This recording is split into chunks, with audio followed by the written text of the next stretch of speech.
Okay, I believe we are live. So, good morning, good afternoon, or good evening, everyone. I hope you are all ready for an engaging discussion ahead. Over the next 30 minutes, our panelists will be diving into essential skills. Essential skills for the next generation to become future design leaders. I want to encourage all of you to participate in the discussion as well. If you have any questions or comments throughout the session. Today, we have a distinguished panel of guests who will be sharing their insights and perspective on the topic, such as Wolfgang Bremer. He is a German-Canadian award-winning design veteran with 20 plus years of experience and currently serves as a vice president of design at Volkswagen Group Charging. But he's also a design leader in multiple Fortune 500 companies and highly founded startups. Another guest panelist is Jackie Cairo. She is the design director at Marathon XP. Ascending to executive leadership, she embodied the belief that true leadership is about nurturing the leadership potential in others, igniting creativity, and promoting lifelong learning. Is joining us on the panel from some previous speakers, such as Lauren Alice Kelly, Alan Ahmed, and Ginevra Papi. So each of our panelists bring a wealth of expertise to the table, but also their unique perspective, which makes this discussion truly enriching. And without further ado, I would like to dive into this panel discussion and welcoming our panelists once again. And let's start the conversation going. So we can start with Wolfgang. Could you please introduce briefly yourself if you want and share an instance from your professional journey where you or someone else leveraged what you believe being the top 3 quality of a leader and why those qualities are important? Yes, sure. Thank you so much, Silvia. First of all, thanks so much for having me. I think it's wonderful to be among these wonderful people, this chat, and this conference. So my name is Wolfgang. I'm German-Canadian, as you mentioned. I'm the dad of 2 wonderful daughters and a husband to an amazing wife. I'm currently based in Berlin, Germany, and professionally, I'm the VP of Design at Volkswagen Group Charging. I have a background in UX and UI design. I'm kind of a hybrid designer, I would say. And in previous lives, I used to work at Nokia, SAP, and a bunch of startups. I think, so in regards to your question, I think for me, 3 qualities of a leader. So if I focus this on design side of things, I would think for me, the top 3 are business, design, and people, not necessarily in that order. I think we tend to focus a lot on design as design leaders. And I think sometimes we forget about the other 2. And I think it's really important not to forget about the other 2. So if I should give an example from my past, I have been in situations a couple of times where I was building up the design team or design overall at the company, either from scratch or trying to help it, level up to the next step, I guess. And I learned that it doesn't really help to barge into a room and try to make things better design-wise if we don't understand people, So I think for me, it's very important to have a connection with the people, understand who they are, why they are at the company, really get to know them. And I mean, not only professionally, but really them as people. Who are they? What do they like to spend their time with? What are they passionate about? And try to get as much information and background on them to leverage and, to be able to put the people in a position where they can, be their best selves and really succeed, And I think this is, to me, one of the core things, because, I mean, seriously, without people, we are nothing, right? So I think it's really important to keep that in mind, whatever we do. The people behind the work are super crucial. And so for me, I guess that is one of the main learnings throughout my career. Yeah, thank you. I saw lots of heads knocking, so I think everybody is agreeing on that. And maybe Jackie, since it's like your first time and you haven't had the talk before, and you're as well a guest panelist, you can also answer to the same question, introduce a little yourself, and or building up on what Wolfgang just said, or like share an instance of your professional journey where you or someone else leverage what you feel being the top 3 qualities of a leader. Okay. So I'm Jackie Cairo. I'm currently the design director of an experienced design firm called Marathon XP. We're based in Africa and we're new to Europe. Just opened a branch the last 6 months. My background is in architecture and I switched careers into service design. With regards to the question, I think the qualities you need to be a great leader is, first of all, curiosity, and this will help you in all aspects of your business, whether it's what will inspire you to learn continuously, it's what will allow you to have relate well with others because you'll be curious about what their mindset is, and you'll also be looking at problems beyond the surface. You'll be digging further to get into the root cause. An example or an instance of this is we had a situation earlier in our company, maybe some 2 years ago, where we were noticing that some of our employees are having a hard time being motivated to take ownership of tasks. And we were curious about that situation. And it turns out because we were a flat structure, and there were some designers who are just way more experienced out of expertise. And it became almost automatic for people to feel like they were only supporting these senior leads because they're in this flat structure and there's no really, there wasn't space for ownership. So having that curiosity and really getting into trying to understand people's mindsets around this situation allowed us to create a vision for some adaptive leadership that allowed people to be intrinsically motivated, and that will help you in whatever kind of leadership, being curious. Yes, thank you very much, Jackie. I can confirm Jackie is actually, I'm working with her, so I can confirm she's a very curious person. And yeah, maybe someone of you want to add upon it. I'd like to hear what our young talent speakers have to say about leadership. And maybe Alan can be the next person. Sure. I think we've all seen examples of decent leaders, good leaders, and brilliant ones. The ones that have stood out to me, the ones that I've felt quite inspired to be led by, have had 3 really interesting qualities. And the first one is obviously understanding weaknesses and shortcomings of what they're creating, but also of themselves and their team. But having solutions, proposing solutions to these weaknesses and shortcomings. Because a lot of people can identify what's wrong if you know what to do with it. So that's the first pillar. The second is that they are wonderful at communicating, and they have different styles of communication that are tailored for different contexts and to different people.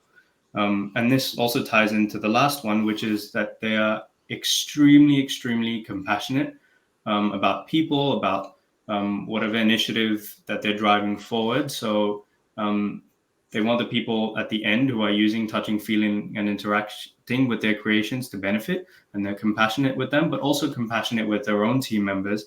And this level of compassion just becomes, it becomes contagious. So everyone in their team feels this way. Yeah, that was super nice. I felt my heart warming up. Yeah, and I couldn't agree more. And I'd like to know what Gina or Ginevra, yeah, can say to us. Yes. First of all, it's a pleasure to be here in this very diverse and great panel. Thanks for having me. And I want to maybe build upon something that Wolfgang and Alan said. So I would agree, myself coming from the nonprofit sector, I would say, of course, compassion and empathy, it's a huge one. And as Wolfgang was saying, it's all about, I guess, people being relationship builders. So really start also your network, generally care about people and also giving back. But I guess it's really important also coming from the nonprofit sector to link this back to trust and I guess integrity.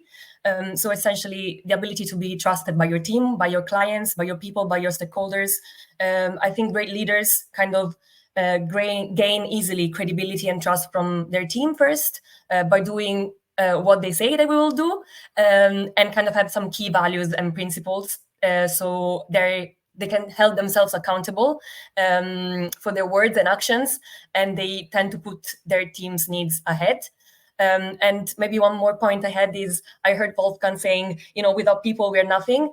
And I would go a step further and say, without the planet, we are nothing. So I think we should move from this human-centered thing to a very planet-centered thing, because if the planet is not there, then people are not there, and I think that's something that it's a bit of a trend, and that good leaders should keep an eye on sustainability. Nice. That was a nice addition. Thank you for that.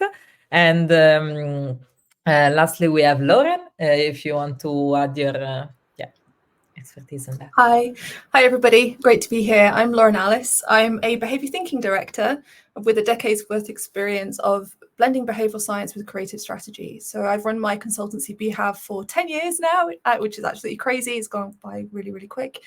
I've worked with a lot of different organisations like the Estonian government, Accenture, Meta, Fjord, and looking at how do we simplify behavioural science and actually how do we integrate it within what we're actually doing as designers in terms of methodologies and approaches and kind of delivery. In terms of the three qualities, empathy, absolutely agree with you. Empathy to me is really quite high up there. I think you having to go into a situation where not only do you have to understand client needs and user needs, but also organizational needs and team dynamics. And so you're actually quite in a raw state when you walk into all these different new situations. So I always lead with empathy and also vulnerability. I think they very much come hand in hand. I think also inclusiveness, which again, I think is off the back of empathy, understanding that people are different and they're wonderfully different, and that should be celebrated. And we all have different complex kind of origin stories and where we're going. And that, of course, interprets our behavior and how we interact with things going forward. So inclusivity. And the last one, and I think this is more about being a leader rather than leadership itself, is resilience. I think when you are in a position of leadership, you have to be very strong in order to navigate a lot of really complex business needs, realities, challenges, whether they're personal, whether they're kind of contextual, or whether they're happening within the teams you're working with.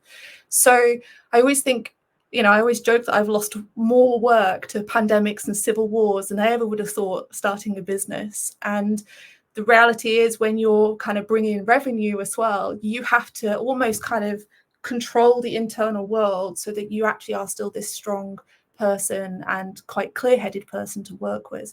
So I talk quite a lot about resilience, actually. If you want to be a leader and keep being a leader, you've got to be resilient, I think. Yes. And this perfectly ties up with the next question. That would be design leaders often act as advocates for design and design teams and research within organization. If you could share your tips on how effectively champion the power of design thinking across department and how to be really this advocate, that would be nice. Maybe we can start back from Wolfgang. Yeah, sure. I think this is actually one of the key things you probably have to do. And I would say, so if I take a step back, I would say that's not only the job of a leader, but I would assume that anybody working in any profession is proud of what they're doing.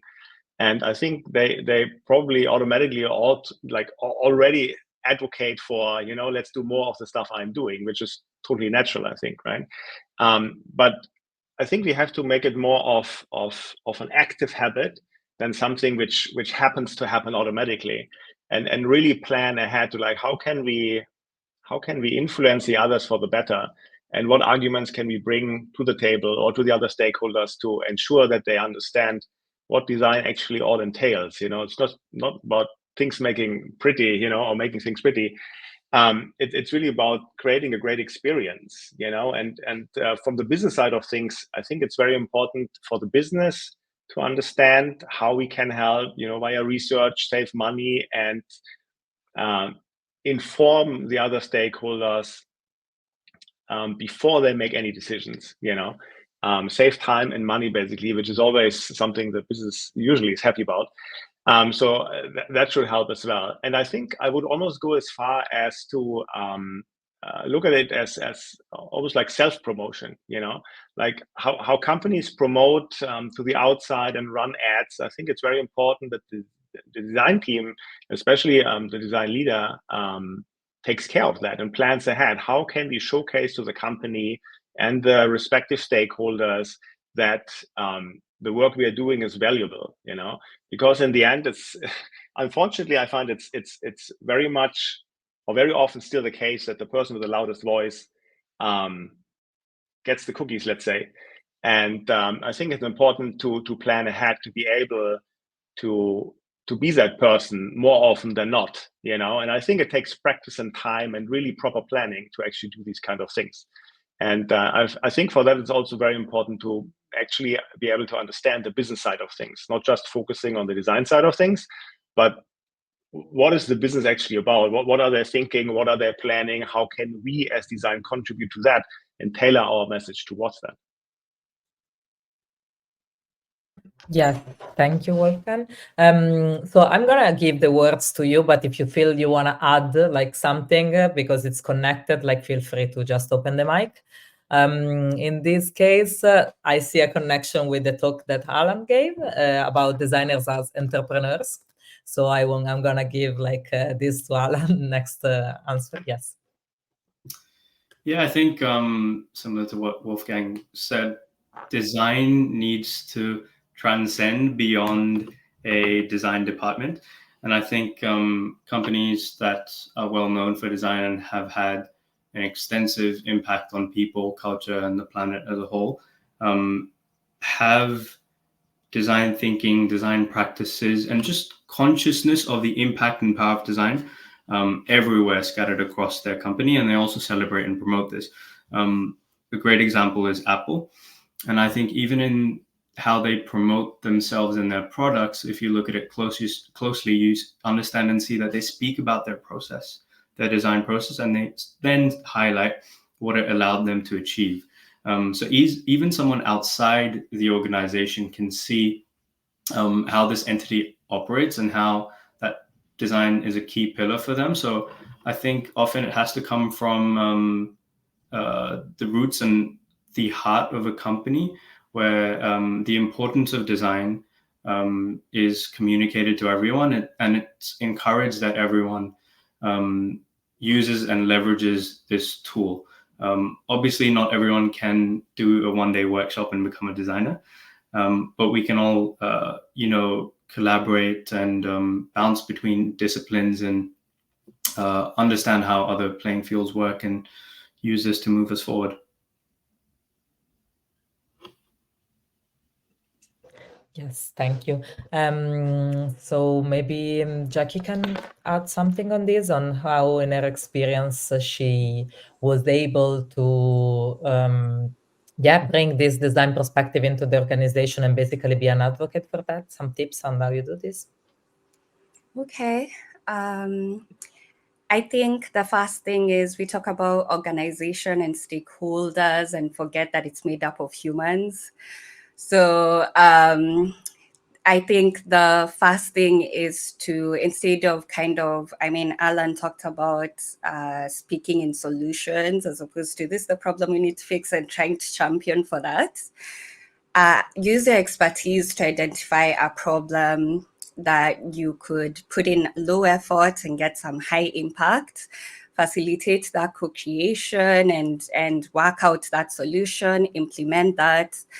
And during that process, you're going to be, it matters how you're being with those people, respect their time, let them have fun, and they're going to see how design thinking can solve problems in different ways. It could be things that weren't necessarily, these resources weren't placed to solve this problem, but you managed to solve your stakeholders' problem. So for example, in our case, we were having a misaligned process in our sales, and our design resources are not really in sales, but we managed to hold a workshop with them, really understand their problems. They were kind of our internal customers, and break down that process and get them to a smoother process. And then we realized, oh, this is something we should definitely be working on for different departments. And now when we ask for something that we need a new researcher to enable us to contribute in this way. It's much easier because everyone is kind of bought in. Yes, thank you. Lauren, do you want to add something on this? Yeah, so I think my experience is a little bit more unique because I see behavior thinking, which is a lot more complex than design thinking because it takes design thinking and slams a load of behavioral science into it. So my biggest tip, I think, I know I say this to a lot of teams because I see a lot of kind of process and delivery within lots of different types of teams, is don't think you have all and the only answer. I think design like behavior is part of a really big conversation. And the problem we have is because we're so passionate in advocating, is we deliver it as the answer to all of their problems. And you automatically alienate a lot of different people who are already probably working on the same approach, but they're going about it a different way. So we have to acknowledge that there's loads of different approaches and voices and lenses, whichever vernacular you want to use, and appreciate that the best thing that can happen is that we fit what we're doing in terms of design thinking or behavior thinking within the current systems of what they're doing, and saying, hey, you can use this to enhance what you're doing. I'm not here to kind of replace you or your job or your kind of 20 years worth of experience that you've kind of built up over the last, toil and blood and sweat and et cetera, et cetera. So yeah, it's not the only answer. It's part of a very big conversation, I think, is my one and only tip for advocating for any approach, really. It doesn't have to be design thinking, it could be any form of approach, methodology or otherwise. Yes, thanks. Yeah, thank you. That was insightful. And Ginevra, do you want to add something on that? On how even experience on advocating on something, as like Lauren precisely said, like at the end is like about advocating in general for whatever it matters to you. You could say like linking to what you were saying before, to the planet. So like doesn't have to be by force design thinking or design, but even a project that you want to carry on. Yeah. Yes, indeed. And I can bring, again, the perspective coming from the nonprofit sector, because when we talk about companies, businesses, organization, usually people do have budgets allocated to pay for designers to go and help them. So I guess I have a bit of a rhetorical question that I don't know how to answer myself, but how do we democratize design thinking and bringing to this grassroots local organization that are doing a lot of good work, but they're already understaffed, undervalued, underfunded, and where actually our work would have such a great impact for the causes that they work for? This is the first question that I'm just going to put out there. And also, coming also from a short stint at the European Commission, I can say maybe a few words about the public sector and how they structure funding in a way that when they allocate huge portion of money to specific projects, and lots of projects eventually have to create services or products. I think the system is a bit broken because people apply for funding and that they need to already say, we're going to deliver this by this date and in this time frame. For instance, I'm now on the Citizens Advisory Board of a youth-funded project that's kind of building serious game about the link between 5G and health effects.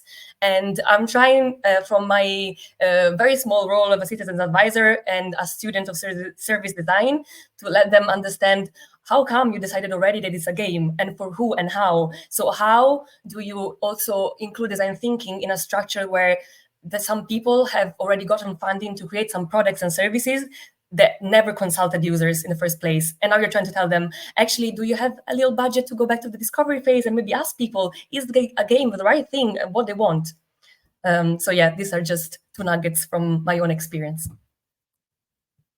I don't know if anyone wants to give some advice to Ginevra regarding that. If not, I'm sure like they'll be reaching out to you. Maybe some people that have some. I inputs. do. Yes, I go have a little. Yeah. I have a little seed. Please. Start with what they have. Don't ask for more. So if you are trying to just try to get them to try something new, they already have a lot of stuff.